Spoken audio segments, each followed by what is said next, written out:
Welcome people, I arrived to Ottawa for another chess tournament. Friday, Saturday, Sunday. I'm heading to the round. It's still snowing. It's Canada. See you after the game. Guys, welcome to the recap of round number 1 of the Ottawa March Open 2025. I was playing against lower rated opponent in the first round, against 1753 FIDE rated opponent with black pieces, and on the way to the playing hall I saw the pairing. I didn't really have much time to prepare, so he plays London system and was like, alright, I'll come up with something on the board. And you know, my thing worked as I played almost a perfect game. So let's see, d4 knight f6, and he plays a London system. I respond with d5, e3, e6, knight bd2, c5, c3, knight c6, main moves, knight f3, bishop goes to d6, bishop g3, and now going for short castle. And generally there are two moves. One of them is bishop b5, which Magnus started playing, I guess in 2016, 2017 in Blitz games, and it's quite a spicy move. So if you're a London player, I would suggest you check out what White can play there, because there are a lot of interesting ideas. I played it myself when I was a kid, and I got a lot of good results. And I want you to actually try and find the best move here, as it is probably the most illogical thing here, because your king is castled, and the best move is bishop g3 actually. I mean, that didn't happen in the game because my opponent played bishop d3, but just to kind of show you what happens here.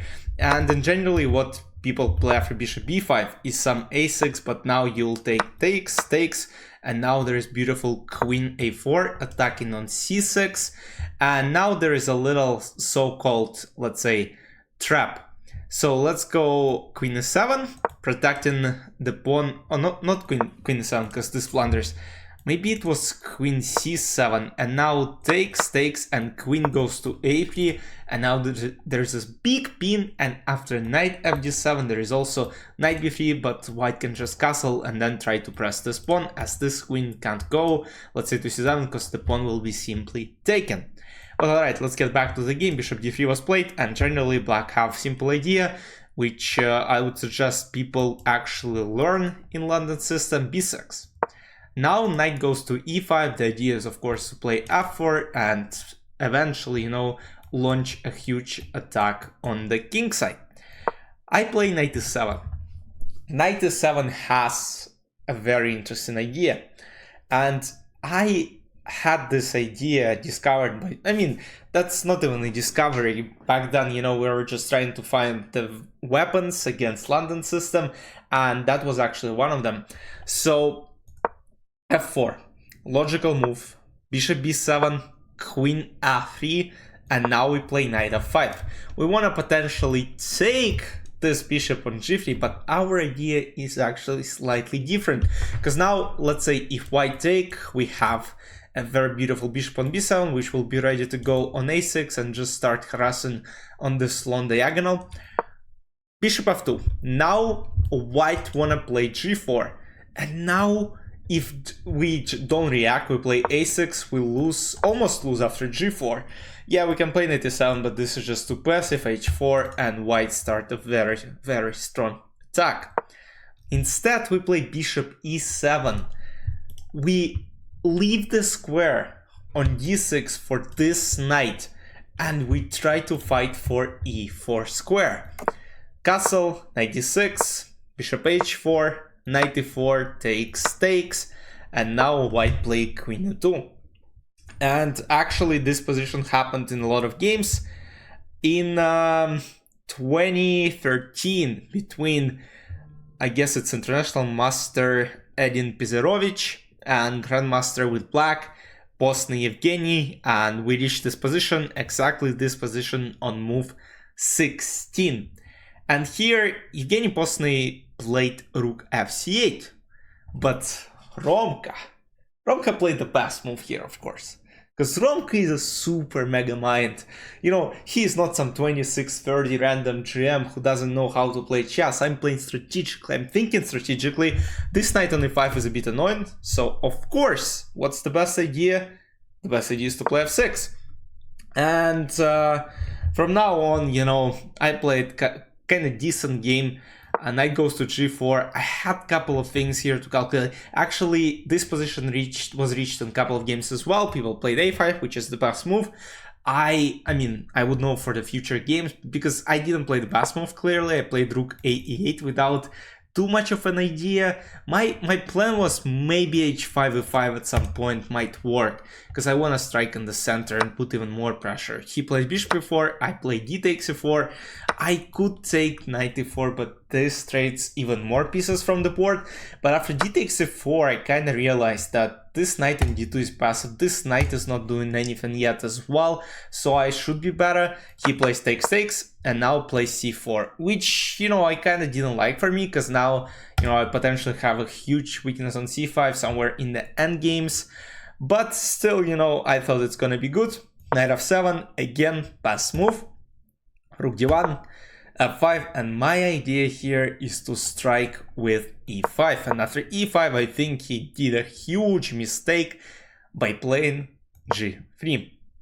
I wasn't even calculating g3 because I realized that it probably losing immediately. I thought knight h3 and more or less the position is kind of fine. Like, I told him after the game, like, why not simple knight h3? Yeah, it looks awkward, but at least, g3, you don't even give me much chances. Yeah, I plan to go something like knight d5 and, d3 square potentially. And I also have g5 f4 ideas anyway, so it still might be a bit annoying for white here to play, and it's definitely unpleasant. This knight is not going anywhere. This pawn potentially is a huge trouble. Bishop a6 is ready to take it. So very tough to play. He played g3. And now the point is, after g takes f4, he's not able to take with e pawn because e3 and it is f4. Instead, he played g takes f4. And here I started thinking what I could do. Actually, I didn't see it during the analysis, but can you guess the best move here? I later had the similar idea implemented in the game, but here to make this move, like later in the game I played knight d8, knight d6, knight f4 with this idea. In the following position, the best move is knight h8. And the idea is actually very simple. Knight g6, and then, there are a couple of threats. Knight h4, knight f3, and knight f4, e3. And the position is simply collapsing. And it looks actually terrible. Now, white's best move is knight b1. I mean, you see this and you're kind of, this doesn't make sense. And this happened kind of later in the game, the same kind of line. Knight g6, knight c3, knight h4. Oh my goodness, that's absolutely hilarious. I gotta post it somewhere as well, because that's actually some crazy chess. But I played g5, which computer thinks is a mistake, but I didn't think so. Like, yeah, my king is on g8, maybe I should have prepared, play king h8, but I was like, if f take g5 is played, I might just go knight g5, I might go f4, it looks so bad.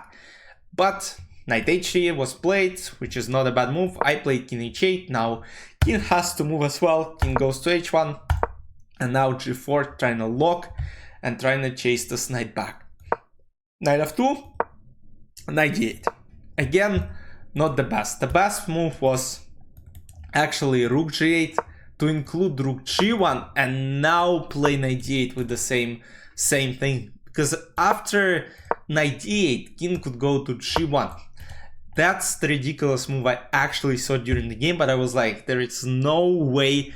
I considered it. I didn't think it was best, but I was like, all right, that move has a simple idea. It prevents knight f4 from happening potentially, and it prevents this bishop from just, eyeing towards this king on h1. So I was like, this might happen, but then, it doesn't make sense because you put the king on the same file as potential huge attack. But, alright, knight b1, rook g8, now trying to push g3, king g2 now was again best, bring the king to the action, rook g1, and now I'm actually winning by force. After knight e6, knight c3, I calculated a line, knight f4 takes, which happened in the game, e3, and now knight jumps to d5. But my point of rook g8 was, I'll show you right now, e takes f2, and now queen f2, queen e4. But what could have happened if I, let's say, would play knight e6 here immediately, not including rook g8. I calculated similar line. Knight f4, e takes f4, e3, knight d5, e takes f2, and now queen f2, queen f4, king g1, queen c4. It doesn't look as bad, because now king gets away to g1, and now it's actually not so simple. Yeah, the bishop is still active, but it's very tough to play on. While in this line, king is still on this diagonal and it can't escape because this rook blocks the way out. And now I'm basically good with my plan. Queen e4, I take on c4, and now this king is here forever. And we played for a while, but of course you can't really save the game here. Bishop a6, rook c3, rook a2, rook c5, bishop e2, I give a check, rook g2, rook h2, checkmate is about to be delivered. He plays knight e7, setting up little tricks. If I was to go rook d4, the position is still winning, but you know, it still required some technique, certain technique. Wait, actually king f7, knight d4, what's the point? Bishop e4. Yeah, apparently I'm completely winning here because this knight has no activity. But yeah, why allow these complications when I simply can go rook e8, rook e5, and once again, you know, some tricks, knight g6. I was like, alright, he is very tricky. But I just played g3 and I was like, checkmate is being threatened. Knight g6, and if I was to take this, it is still winning. Even though, you know, rook d7, king f6, now either check, rook f8, king e6, or rook d6, king f7, I attack the rook and I checkmate on next move. But again, I didn't want any complications. King g7, rook d7, king h6. I escaped checks, checkmate is being threatened. He played king e1, rook e2, takes, king d1, takes, g2, g1, and he simply resigned, and I took the first win home.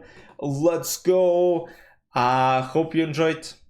Let me know in the comments what do you think about the game. I'll see you in the recap of round number 2 tomorrow. Enjoy, have fun, see you, bye bye.